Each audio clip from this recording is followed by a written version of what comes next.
Hello बच्चों, आज हम लोग देखेंगे प्रकाश का परावर्तन यानी reflection of light. Reflection of light किसे कहते हैं? सबसे पहले उसमें देखते हैं कॉन्सेप्ट क्या होता है रिफ्लेक्शन ऑफ लाइट।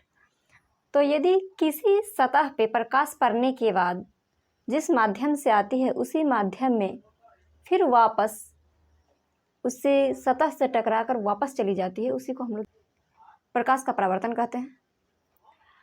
तो प्रकाश के परावर्तन क्या हुआ? किसी भी सतह पर प्रकाश पड़ती है और उससे टकराने के बाद उसी माध्यम में फिर वापस चली जाती है, उसी को हम लोग क्या कहते हैं? प्रकाश का परावर्तन। जैसे हम लोग देख लें तो एक ये हम लोग कोई परावर्तक सतह ले लिए हैं, मान लीजिए समतल दर्पण है, समतल दर्पण ही ले लिए हैं। तो क्या होता है, इस पर अगर कोई आपतित किरण पड़ती है, ठीक है, तो इससे टकराने के बाद फिर उसी माध्यम में निकल जाती है, जिस माध्यम से आती है उसी माध्यम में निकल जाती है।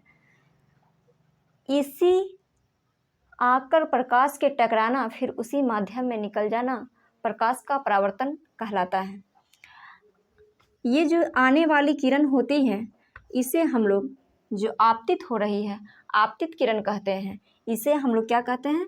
आपतित किरण कहते हैं, इंसिडेंट रे कहते हैं, आपतित किरण कहते हैं, आपतित किरण। और ये जो निकल जाती है,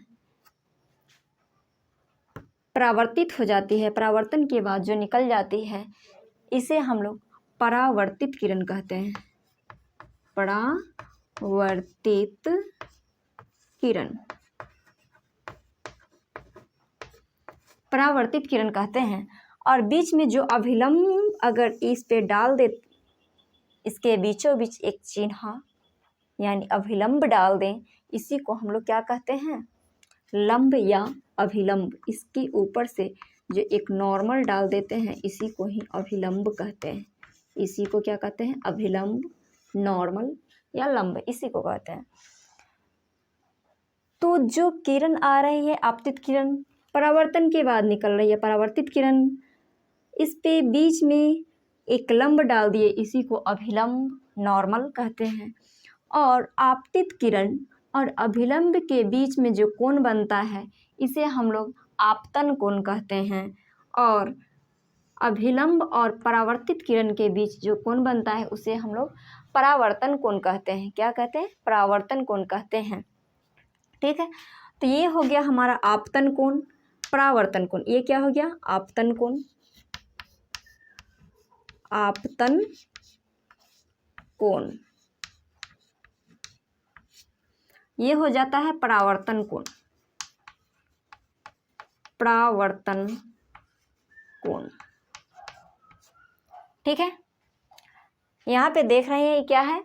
आपतित किरण, परावर्तित किरण, अभिलंब, आपतन कोण और ये है परावर्तन कोण। आपतित किरण यानी इंसिडेंट रे, परावर्तित किरण रिफ्लेक्टेड रे, परावर्तन कोण एंगल ऑफ रिफ्लेक्शन, आपतन कोण एंगल ऑफ इंसिडेंस। बीच में ये जो लंब डाले यानी ये नॉर्मल। ठीक है, अब इसका दो नियम होता है। प्रकाश के परावर्तन के कितने नियम होते हैं? दो नियम होते हैं। तो दोनों नियम एक एक करके देखेंगे क्या है। फर्स्ट नियम की बात करें तो यही जो आपतन कोण है और ये परावर्तन कोण, ये दोनों क्या होता है? बराबर होता है। आपतन कोण और परावर्तन कोण दोनों बराबर होता है। एंगल ऑफ ये इंसिडेंस की बात करें, एंगल ऑफ रिफ्लेक्शन की बात करें, क्या हो जाएगा? दोनों बराबर हो जाएगा। सेकेंड नियम की बात करें तो आपतित किरण, ये आपतित किरण इंसिडेंट रे है और ये बीच में जो नॉर्मल डाले हैं, नॉर्मल, एंड ये परावर्तित किरण रिफ्लेक्टेड रे, तीनों जो होता है क्या होता है? एक ही तल में होता है, सेम प्लेन में होता है। इंसिडेंस रे ये नॉर्मल और reflected ray, incident ray, normal and reflected ray, तीनों क्या होता है? सेम प्लेन में होता है। इसे हम लोग सेकेंड नियम से जानते हैं। तो हो गया हमारा प्रकाश के परावर्तन लॉ ऑफ रिफ्लेक्शन का दोनों नियम हम लोग देख लिए।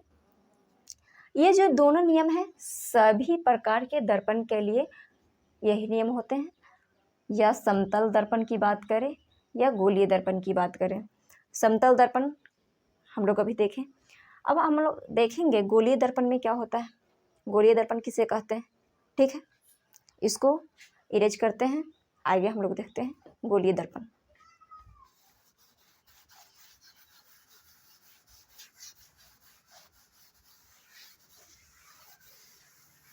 चलिए, गोलीय दर्पण उस गोले को कहते हैं, उस दर्पण को कहते हैं, उस गोले के पार्ट को कहते हैं। सिर्फ गोलीय दर्पण की बात करें तो वैसा दर्पण जिसका परावर्तक सतह जो है क्या है, गोलीय है, जिसका परावर्तक सतह गोलीय है, गोलीय दर्पण कहते हैं। जैसे इस प्रकार से ले लें, गोलीय दर्पण जो है एक खोखले गोले का भाग होता है। ठीक है, अगर इस प्रकार से ले लें, इसका परावर्तक सतह क्या है, गोलीय है, स्फेरिकल है।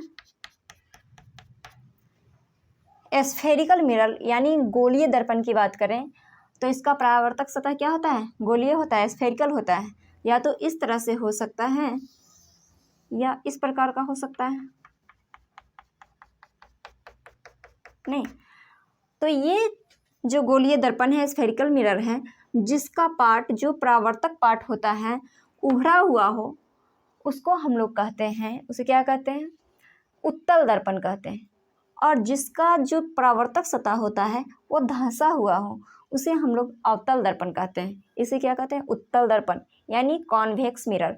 ये हमारा है क्या है, कॉन्वेक्स मिरर है, उत्तल दर्पण है, उत्तल दर्पण यानी कॉन्वेक्स मिरर है। इसकी बात करें तो ये कॉनकेव मिरर है, अवतल दर्पण है। क्या है, अवतल दर्पण। देखिए, उत्तल दर्पण या अवतल दर्पण क्या होता है, ये किसी गोला का पार्ट होता है। अगर इसको बात करें तो किसी गोला का पार्ट है, यानी कि ये कुछ तरह इस तरह का गोला रहा होगा, खोखला गोला, जिसका वो पार्ट होगा, यानी इस प्रकार का कुछ गोला रहा होगा, ये भी उसी प्रकार का रहा होगा। हम लोग ऐसा मानते हैं कि जिस गोला का भाग हो, इसके बीच का जो पॉइंट होता है उसी को हम लोग कहते हैं इसका वक्रता केंद्र, यानी कि सेंटर ऑफ कर्वेचर जो होगा। ये जो पूरा स्फेरिकल, ये जो पूरा स्फेरिकल पार्ट है, इसके बीच का जो केंद्र होगा, जो सेंटर होगा, उसी को हम लोग इस दर्पण का, इस मिरर का भी सेंटर इसी को मानेंगे। यानी कि सेंटर ऑफ कर्वेचर की बात हो तो यही बीच का जो पॉइंट है, सेंटर है, इसी को सेंटर ऑफ कर्वेचर कहते हैं। इस दर्पण की बात करें तो इसके बीच के पॉइंट, अगर मध्य पॉइंट यहाँ ले लें तो इसी को ध्रुव या पोल कहते हैं। क्या कहते हैं, ध्रुव या पोल। ये सेंटर ऑफ कर्वेचर हो गया, ये ध्रुव या पोल हो गया। और ये उत्तल दर्पण को मिटा रहे हैं, कॉन्वेक्स मिरर, हम लोग जानते हैं कॉन्वेक्स मिरर है। और यहाँ केंद्र से जो पोल को मिलाएंगे, ध्रुव से अगर केंद्र को मिला दिए तो केंद्र से मिलाने पर ये जो हमारा अक्ष आया, ये जो एक्सिस है, इसी को हम लोग प्रिंसिपल एक्सिस कहते हैं। क्या कहते हैं, प्रिंसिपल एक्सिस। ये हमारा प्रिंसिपल एक्सिस कहलाता है। ये बीच का जो सेंटर है वो क्या कहलाता है, सेंटर ऑफ कर्वेचर कहलाता है। ये कहलाता है पोल। और इसी को प्रिंसिपल एक्सिस यानी प्रधान अक्ष या मुख्य अक्ष कहते हैं। प्रधान अक्ष या मुख्य अक्ष, प्रिंसिपल एक्सिस। इसको क्या कहते हैं, सेंटर ऑफ कर्वेचर यानी वक्रता केंद्र। इसे ध्रुव कहते हैं यानी पोल। उसके बाद इसमें चले, क्या हो जाएगा, सेम उसी प्रकार से बीच का पॉइंट लेंगे, रेडियस ऑफ कर्वेचर यानी वक्रता केंद्र। यहाँ पे पोल यानी ध्रुव, ध्रुव वक्रता केंद्र को अगर मिला दिए तो यही इसी अक्ष को क्या कहेंगे, प्रधान अक्ष या मुख्य अक्ष या प्रिंसिपल एक्सिस। ठीक है, अब हम लोग इतना ये अवतल दर्पण में देख लिए, ये उत्तल दर्पण में देख लिए, यानी कि कॉन्वेक्स मिरर, कॉनकेव मिरर दोनों में क्लियर है। अब एक एक दर्पण करके दोनों में देखते हैं किस प्रकार का इमेज बनता है। सबसे पहले हम लोग समतल दर्पण की बात कर लें, प्लेन मिरर की, तो हम सभी जानते हैं उसमें किस प्रकार का इमेज बनता है। समतल दर्पण में आप लोग बताइए किस प्रकार का इमेज बनता है।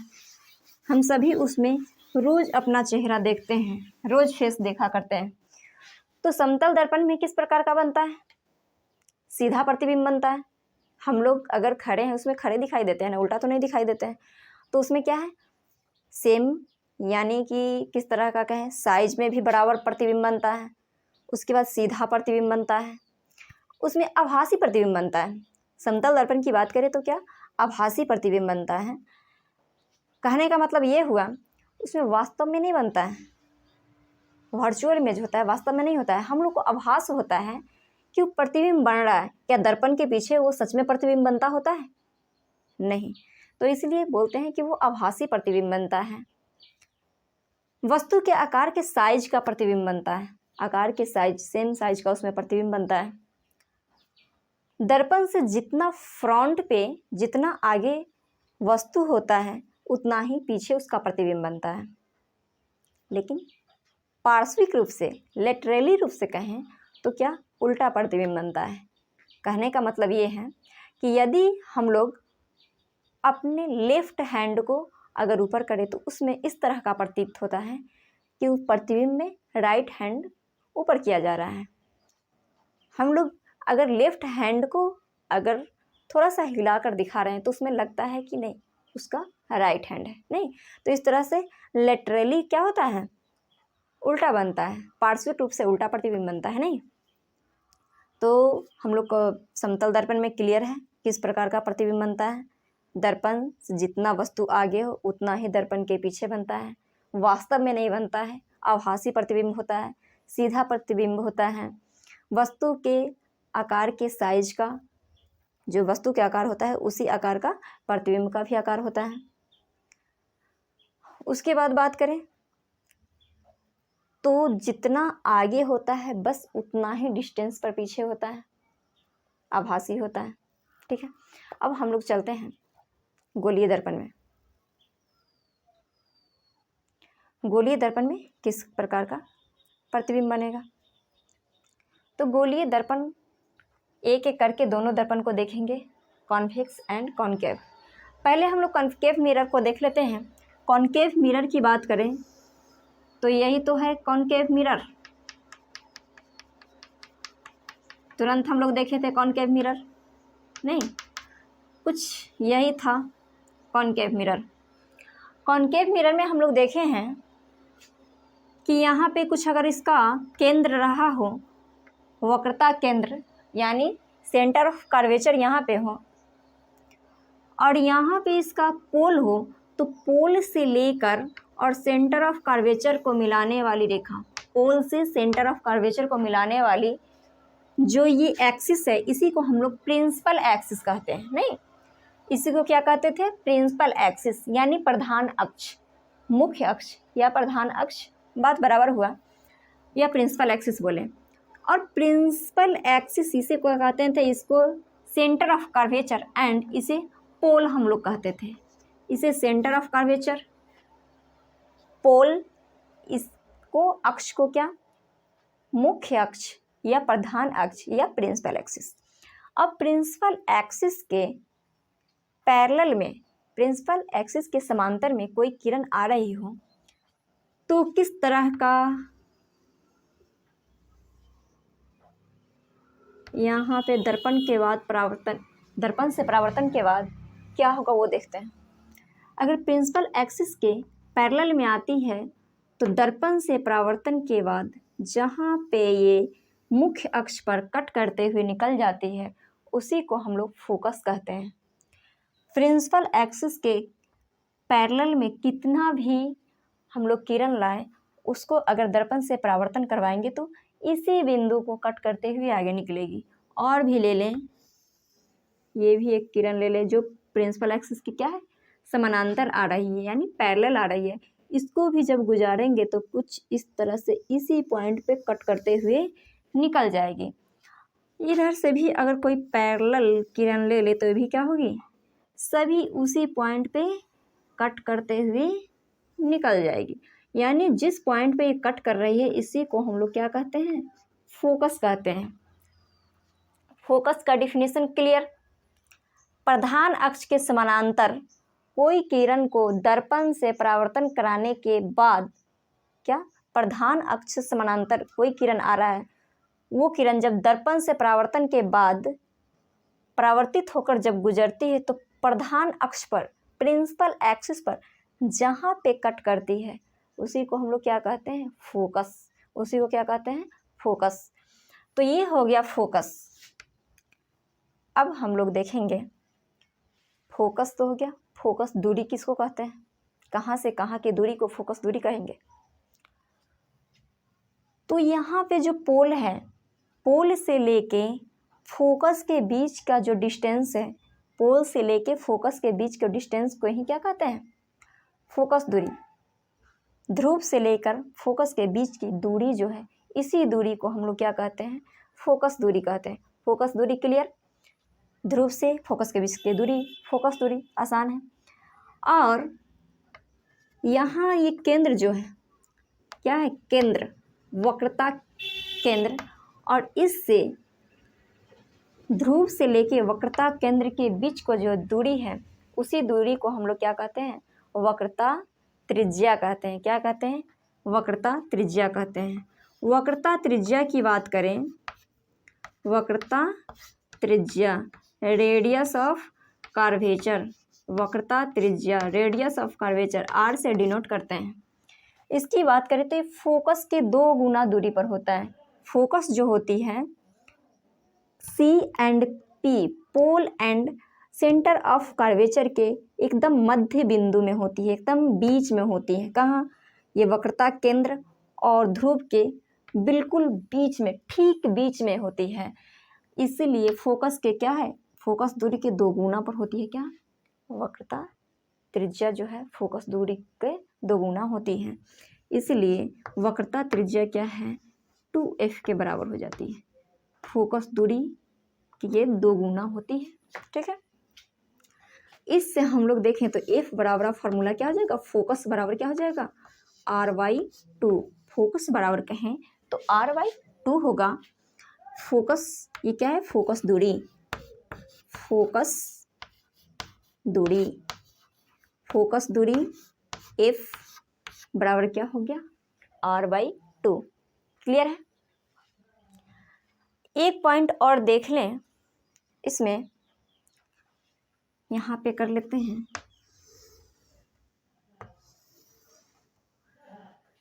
क्या होता है, ये हम लोग C ले लिए केंद्र, यहाँ पे F ले लिए। ठीक है, F है और ये C है। दर्पण कौन सा है, अवतल, कॉनकेव मिरर है। कौन सा मिरर है, कॉनकेव मिरर है। इसमें जब कोई ऐसा किरण ले रहे हैं जो फोकस से होते हुए, अगर फोकस से होते हुए दर्पण पे पड़ रही है, फोकस से होते हुए दर्पण पे पड़ रही है, तो इस स्थिति में दर्पण से परावर्तन के बाद ये इसके समानांतर हो जाती है। इससे पहले क्या देख रहे थे, समानांतर किरण है, पैरेलल किरण है। लेकिन यहाँ पे क्या है, फोकस से होके गुजर रही है, दर्पण पे पड़ रही है। दर्पण के बाद क्या हो जाएगी, ये पैरेलल हो जाएगी। किसके पैरेलल, तो प्रधान अक्ष के पैरेलल हो जाएगी, यानी समानांतर हो जाएगी। किसके समानांतर, प्रधान अक्ष के समानांतर हो जाएगी। ठीक है, इसी तरह से और भी किरण ले जो कि फोकस से पास कराएंगे तो दर्पण से परावर्तन के बाद क्या हो जाएगी, प्रधान अक्ष के समानांतर हो जाएगी। क्लियर है। उसके बाद देखिए, अगर सेंटर से पास करवाते हैं, सेंटर से किसी किरण को पास कराते हैं और वो दर्पण से परावर्तन होती है, दर्पण से परावर्तन के बाद क्या होता है, वो सेंटर से जिस पाथ से आती है उसी पाथ से निकल जाती है। ठीक है, तो इतना क्लियर है। इसको हम लोग इरेज करते हैं, फिर आगे देखते हैं क्या होता है।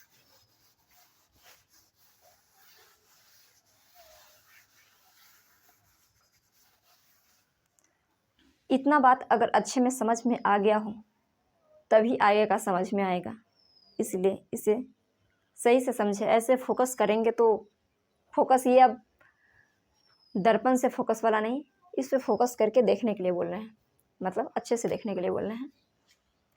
आगे हम लोग देखेंगे अवतल दर्पण पे उसके फोकस पे रखेंगे तो प्रतिबिंब कहाँ बनेगा, अनंत पे रहेगा तो प्रतिबिंब कहाँ बनेगा, अनंत और फोकस के बीच रहे तो कहाँ बनेगा, सॉरी अनंत और वक्रता केंद्र के बीच, वक्रता केंद्र फोकस के बीच, यानी वो अनंत और उसके बीच भी तो हो ही गया। उसके बाद बात करें तो वक्रता केंद्र पर रहे तो कहाँ बनेगा, फोकस एंड ध्रुव के बीच रहे तो कहाँ बनेगा। तो ये सब एकदम आसानी से याद हो जाएगा थोड़ा सा समझेंगे तो चलिए देखते हैं। सबसे पहले हम लोग ये अवतल दर्पण ड्रॉ कर लेते हैं।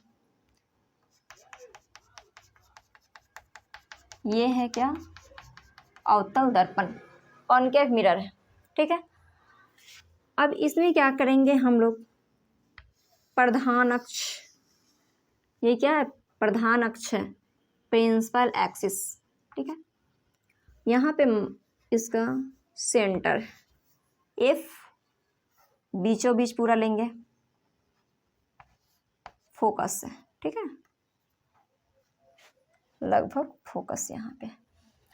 अब क्या होता है, एक हम लोग वस्तु को रख रहे हैं जो कि बियॉन्ड है क्या, सी, सेंटर से पीछे, कहाँ है, सेंटर से पीछे किसी वस्तु को रख रहे हैं बियॉन्ड सी, ये कोई वस्तु है। अब इसका प्रतिबिंब का प्रकृति कैसा होगा, किस तरह का ये प्रतिबिंब बनाएगा, ये देखना है हम लोग को, इमेज किस तरह का ये बनाता है। हम लोग जानते हैं यदि हम लोग समांतर, प्रधान अक्ष के समांतर कोई किरण लाते हैं तो क्या होता है, फोकस से निकल जाता है। तो समांतर एक ड्रॉ कर लेंगे, ये क्या होगा, फोकस से निकल जाएगा, तो फोकस से इसको गुजार देंगे, ठीक है। उसके बाद हम लोग जानते हैं कि एक किरण से इमेज हम लोग नहीं ड्रॉ कर सकते, मिनिमम 2 किरण तो लेना ही होगा। तो एक हम लोग क्या किया, फोकस से गुजार दिए, सॉरी समांतर लाए, फोकस से होके निकल गया, और एक और ले लेते हैं, ठीक है। एक तो ये ले लिए, एक और हम लोग ले सकते हैं, फोकस से गुजारने पर क्या होता है जानते हैं हम लोग, एक ऐसा किरण लेंगे जो फोकस से गुजारेंगे तो क्या होगा, समानांतर निकल जाएगा।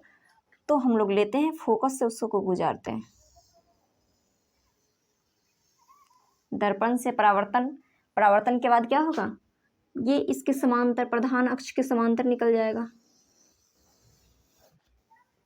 नहीं कुछ इस तरह से समानांतर निकल जाएगा। अब देखिए ये कुछ कहाँ पे कट कर रहा है, यहाँ पे, यानी कि हम लोग जब देख रहे हैं क्या हो रहा है कि ये C एंड F के बीच यहाँ पे प्रतिबिंब बन रहा है, कहाँ पे बन रहा है, C एंड F, यानी फोकस और वक्रता केंद्र के बीच प्रतिबिंब बन रहा है, और वस्तु के आकार से छोटा भी प्रतिबिंब बन रहा है, वस्तु से छोटा दिख रहा है। अगर यहाँ पे इसको ए डैश वस्तु ले लें, नहीं तो ये बी डैश जो है इसका प्रतिबिंब क्या है, इससे छोटा बन रहा है, नहीं इसी साइड बन रहा है, दर्पण के सामने ही बन रहा है, छोटा बन रहा है, वास्तव में क्या है यहाँ पे आके कट कर रहा है, यानी वास्तव में बन रहा है, वास्तविक प्रतिबिंब बन रहा है, छोटा प्रतिबिंब बन रहा है। देखिए क्या है, उल्टा प्रतिबिंब ही है, ऊपर की तरफ है प्रतिबिंब, नीचे की तरफ बन रहा है, यानी कि उल्टा प्रतिबिंब बन रहा है, वास्तविक प्रतिबिंब बन रहा है, छोटा प्रतिबिंब बन रहा है, और दर्पण के सामने बन रहा है, और कहाँ पे बन रहा है, तो वक्रता केंद्र और फोकस के बीच बन रहा है, ठीक है। तो एक कंडीशन हम लोग देख लिए, बियॉन्ड द सी, सी से पीछे अगर किसी वस्तु को रखा जा रहा है तो क्या बन रहा है, प्रतिबिंब कैसा बन रहा है, तो हम लोग देख लिए, एक किरण समांतर लेकर और फोकस से होते हुए क्रॉस कराए, और एक ऐसा किरण लिए हैं जो फोकस से होकर जा रही है, तो बाद में दर्पण से परावर्तन के बाद क्या हो जाएगी, समांतर हो जाएगी। और ये किस प्रकार का प्रतिबिंब दी हम लोग देख लिए। अब हम लोग देखेंगे वक्रता केंद्र पर जब रखेंगे तो किस प्रकार का प्रतिबिंब बनता है। ठीक है, वक्रता केंद्र पर आप रख के देख रहे हैं, यहाँ पे हम लोग देख लेते हैं वक्रता केंद्र पे रख के। ये हो गया दर्पण, दर्पण हम लोग एक प्रधान अक्ष ले लिए, कुछ यहाँ पे इसका केंद्र F। ठीक है, हम लोग क्या कर रहे हैं, केंद्र पे रख रहे हैं, इस बार कहाँ रख रहे हैं, केंद्र पर। ये हम वस्तु यहाँ पे जब रखेंगे C पर, केंद्र पर, तो किस प्रकार का बनेगा। एक तो इसके समानांतर ले लेंगे, समानांतर रेखा जाती है वो क्या, फोकस से होके निकल जाती हैं, फोकस से होके इसको गुजार देंगे। फोकस कुछ बीच में नहीं लग रहा है ना, तो इसको बीच में पूरा रखेंगे। अब कुछ बीच में लग रहा है, फोकस से होके गुजारेंगे, कुछ इस प्रकार से निकल जाएगी। ठीक है, फोकस से होके गुजारें इस प्रकार से निकल के। एक हम लोग ले सकते हैं जो कि फोकस से होकर आ रही हो, दर्पण पे पड़ रही हो। तो फोकस से अगर कोई किरण है जो कहाँ फोकस से होके गुजर रही है, तो दर्पण से परावर्तन के बाद क्या हो जाएगी, समानांतर हो जाएगी। इसको ना समानांतर खींच देंगे।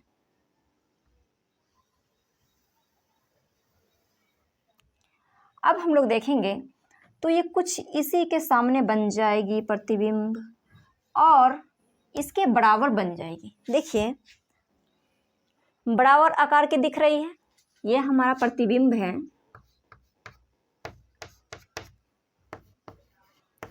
तो प्रतिबिंब का साइज जो आया, प्रतिबिंब का साइज वह वस्तु के साइज के बराबर हो जाएगा। केंद्र पर वस्तु को रखेंगे तो प्रतिबिंब भी कहाँ, केंद्र पर ही बनेगी। लेकिन क्या उल्टा बनेगी, वास्तव में बनेगी। यहाँ कट कर रही है, सच में वास्तव में कट कर रही है, वास्तविक प्रतिबिंब होगी, उल्टा प्रतिबिंब बनेगी। वस्तु के आकार के साइज का, आकार का साइज, वस्तु के आकार का साइज और प्रतिबिंब का साइज क्या होगा, बराबर होगा। यानी कि वस्तु के आकार का ही प्रतिबिंब बनेगी और दर्पण के सामने बनेगी। ठीक है, क्लियर है। अब हम लोग देखेंगे जब सेंटर और F के बीच रखेंगे तो क्या होगा, सेंटर और F के बीच फिर से रखेंगे और फिर से देखते हैं कैसा प्रतिबिंब बनता है। ठीक है, एक को रफ करते हैं। चलिए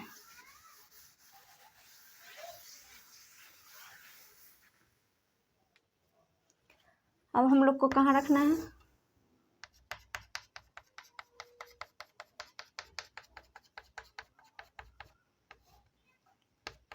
C पर रखे हैं। अब हम लोग कहाँ रखेंगे, इस दोनों के बीच रख के देखते हैं कहाँ पे प्रतिबिंब बनती है। दोनों के बीच रखना है, ये C F, इस दोनों के बीच हम लोग को क्या रखना है, वस्तु को इसके बीच रखना है, देखना है कहाँ प्रतिबिंब बनता है।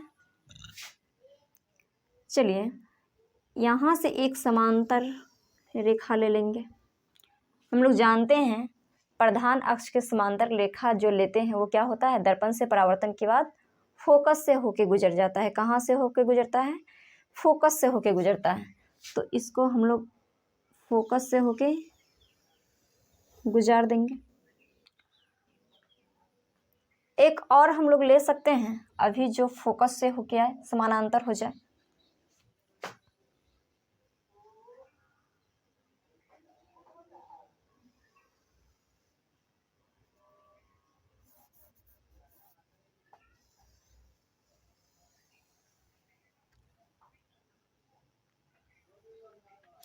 सॉरी, थोड़ा सा ये फोकस से आगे हो गया है।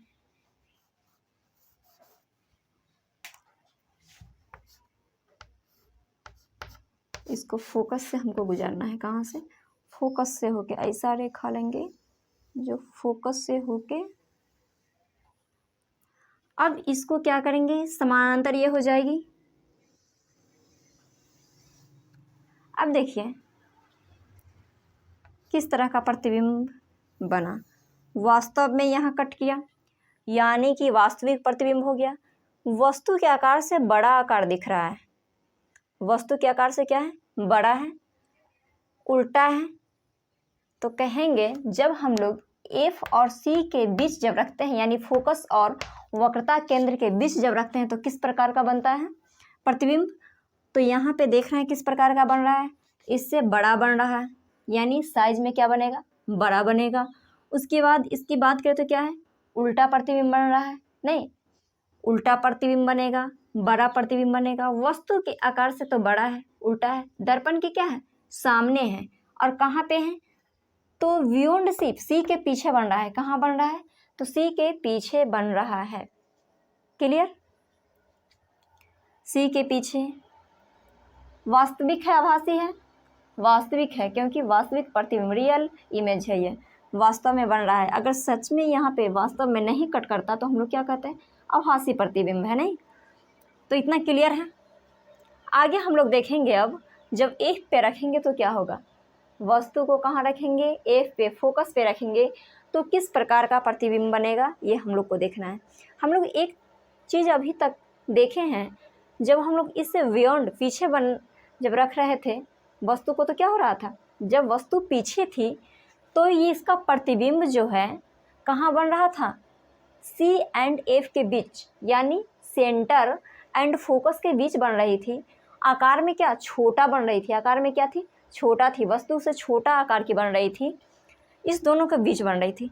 जब हम लोग यहाँ केंद्र पर रखे हैं तो जैसे इधर किए तो इसका आकार जो क्या हो गया, पहले छोटा था अब बराबर में आ गया है, बराबर में आ गया है, सामने ही बन रहा है, वस्तु का साइज बढ़ रहा है। जैसे जैसे हम लोग क्या कर रहे हैं, दर्पण की ओर जा रहे हैं, वस्तु का आकार क्या हो रहा है, बड़ा हो रहा है। दर्पण की ओर जा रहे हैं तो वस्तु का आकार बड़ा हो रहा है।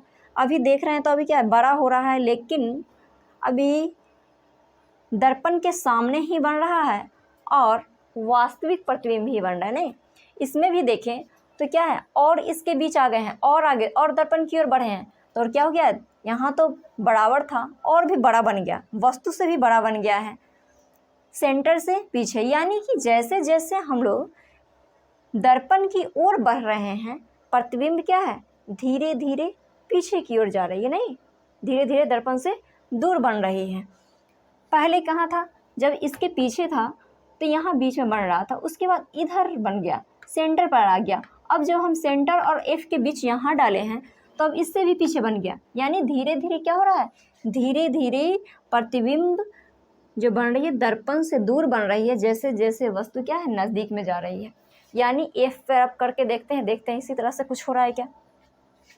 यहाँ पे हम लोग F पर करके देखते हैं, ठीक है, दिख रहा है।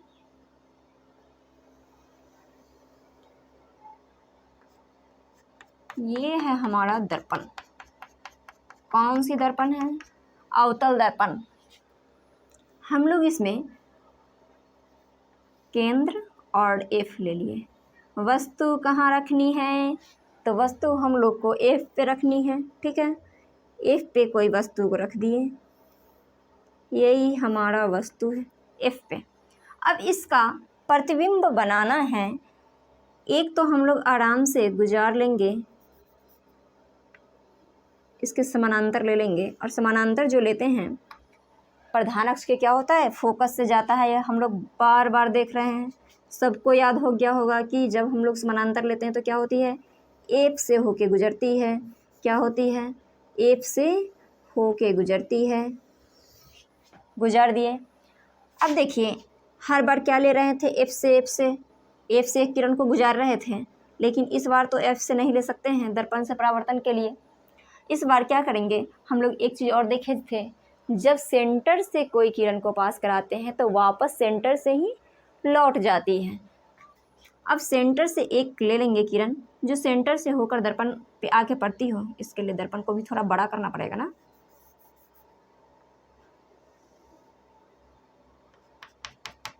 अब हम लोग इस तरह से ले रहे हैं, इससे होके गुजरे, एक किरण आ रही है जो इससे होके दर्पण पे पड़ रही है, तो इसी से वापस क्या होगी, यहीं से वापस ये इसी पाथ पे आ जाएगी, इसी पाथ पे वापस आ जाएगी और वापस आएगी कुछ इस तरह से निकल जाएगी। यानी कि दोनों लग रहा है लगभग क्या हो रही है, थोड़ा सा टेढ़ा है, लगभग दोनों समानांतर हो जा रही है, दोनों क्या हो रही है, समानांतर हो रही है।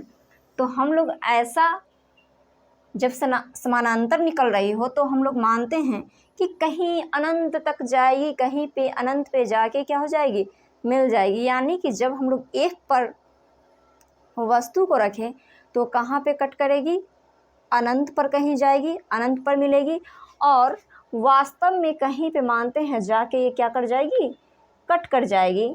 और इसीलिए बहुत दूर जाने के बाद, अनंत पे जाने के बाद, यानी कि इसका प्रतिबिंब कहाँ बनेगा, तो अनंत पर बनेगा। और यहाँ से अगर इसको हम लोग देखें, प्रधान अक्ष को बड़ा सा थोड़ा कर लें, देखिए सारा अगर हम लोग लाइनिंग सही से स्केल से अगर ले, सीधा ले, तो एकदम एडजेक्ट बनेगा सब, ठीक है। तो ये बहुत बड़ा प्रतिबिंब बन जाएगी, क्या हो गया, बहुत बड़ा प्रतिबिंब बन जाएगी, यानी कि वस्तु के आकार से बहुत बड़ा होगी, ठीक है। बड़ा प्रतिबिंब बनेगी, वास्तविक प्रतिबिंब बनेगी, कहाँ बनेगी, अनंत पे बनेगी, ठीक है। अब हम लोग एफ एंड ध्रुव के बीच एक रख के देखेंगे कैसा प्रतिबिंब बनती है, ठीक है। ध्रुव और एफ के बीच इसको इरेज करते हैं। देखिए इसमें क्या हुआ, इसमें भी और आगे आए हैं, प्रतिबिंब कहाँ चली गई, बहुत पीछे अनंत पे चली गई। यानी कि जैसे जैसे पास आई है प्रतिबिंब कहाँ, अनंत पे दूर जाती गई, दूर जाती गई, अब जाके अनंत पे आ गई।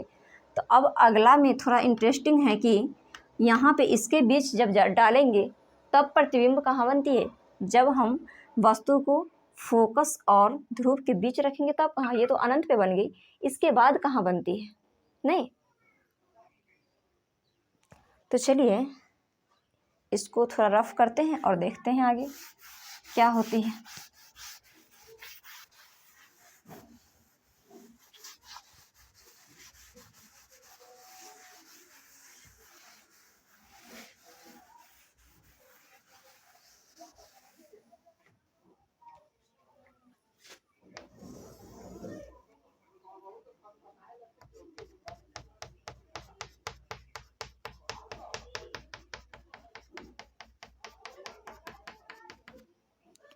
अब इसको दर्पण तो हो गया अवतल, अब ये ले लिए हम लोग क्या, तो प्रधान अक्ष, ठीक है।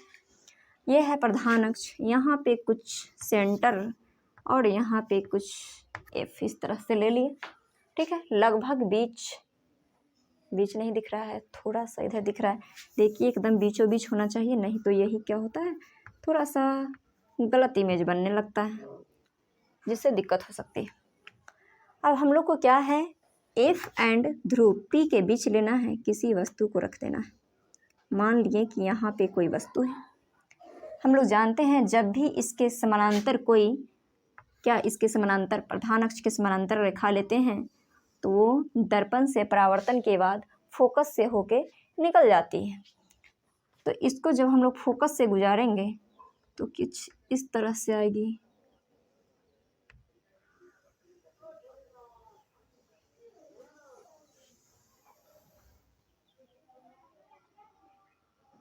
टेढ़ा टेढ़ा लग रहा है, ठीक है, रहने देते हैं, थोड़ा सा टेढ़ा है, इसको सही कर लेते हैं।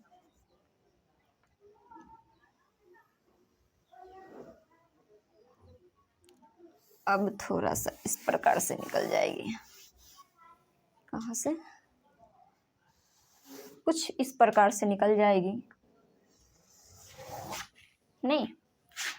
और एक हम ले केंद्र से होके गुजरने वाली रेखा, ठीक है।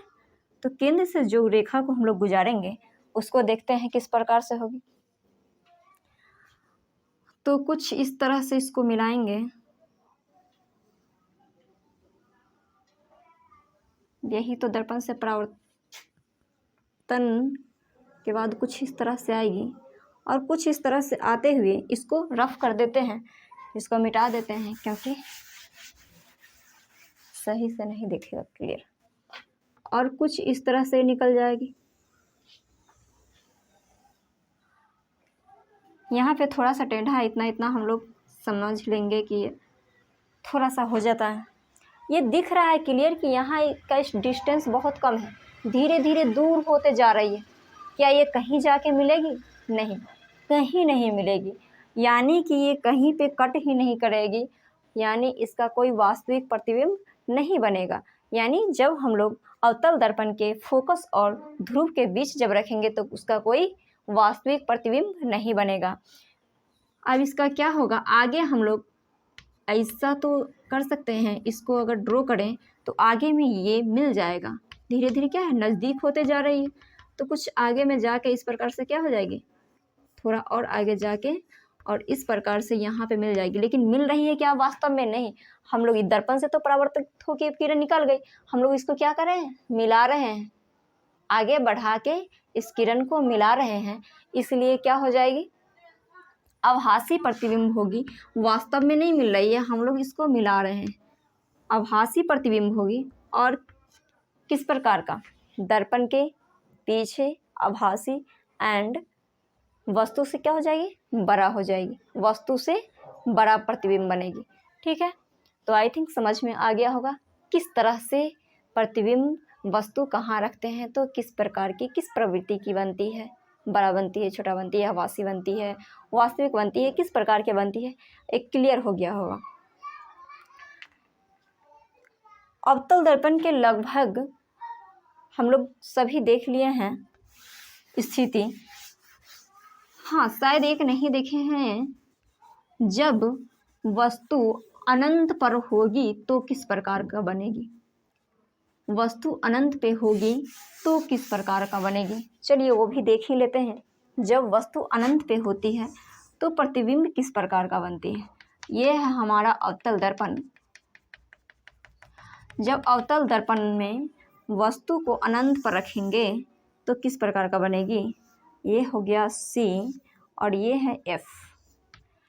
अनंत पर है, अनंत पर, अनंत से हम लोग किसी किरण को लेते हैं तो मानते हैं समानांतर किरण आ रही है, नहीं तो अनंत से अगर हम लिए एक किरण मान लेते हैं अनंत से आ रही है, और हम लोग जानते हैं अनंत से अगर इसके समानांतर जो आती है, यानी प्रधान अक्ष के समानांतर जो किरण आती है वो दर्पण से परावर्तन के बाद F से होकर गुजर जाती है। ठीक है, तो इसको F से होकर गुजार दें, कोई दिक्कत नहीं। दूसरा भी किरण ले रहे हैं, जब अनंत से मानते हैं तो एक जितना किरण आता है उसको समानांतर मान लेते हैं, तो इसके समानांतर ही कोई किरण लेंगे। और हम लोग जानते हैं जब समानांतर किरण मान ले कि एक और समानांतर किरण ले लिए तो ये भी क्या होती है, दर्पण से परावर्तन के बाद F से ही होकर गुजरती है। यानी कट कहाँ पे करेगी, तो F पर। कट कहाँ करेगी, तो ये भी F पर ही करेगी, कुछ इस प्रकार से। यानी प्रतिबिंब कहाँ बन रहा है, F पर। F पर बन रहा है। कैसा प्रतिबिंब बन रहा है, वास्तविक, क्योंकि वास्तव में कट कर रहा है, वास्तविक प्रतिबिंब हो गया, F पर हो गया। कैसा प्रतिबिंब, बहुत छोटा।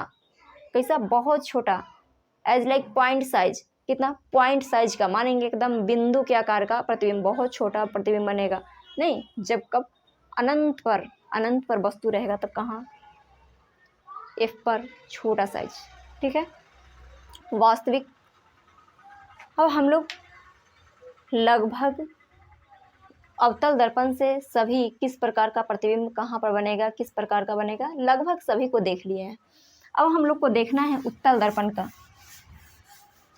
तो उत्तल दर्पण का हम लोग अगले वीडियो में देखेंगे, क्योंकि ये वीडियो लगता है कुछ बड़ा हो गया, बड़ा होने पे बोरिंग हो जाता है, इसलिए अगले वीडियो में देखेंगे उत्तल दर्पण से किस प्रकार का प्रतिबिंब बनेगा। उसमें ज़्यादा नहीं, 2 पॉइंट देखना है, 2 प्रकार के। और उसके बाद न्यूमेरिकल देखेंगे, न्यूमेरिकल किस तरह से सॉल्व करते हैं, न्यूमेरिकल क्वेश्चन करेंगे, और एक आवर्धन देख लेंगे, आवर्धन क्या होता है। तो ये हमारा चैप्टर जो है कंप्लीट हो जाएगा, प्रकाश का परावर्तन। ठीक है, तो एक क्लास और प्रकाश का परावर्तन फिनिश हो जाएगा। उसके बाद हम लोग प्रकाश का अपवर्तन देखेंगे। तो वीडियो अगर अच्छा लगा हो तो वीडियो को लाइक करना ना भूलें, दोस्तों के साथ शेयर करना ना भूलें, एंड अगर चैनल पे पहली बार है तो चैनल को सब्सक्राइब करना ना भूलें। Thanks for watching.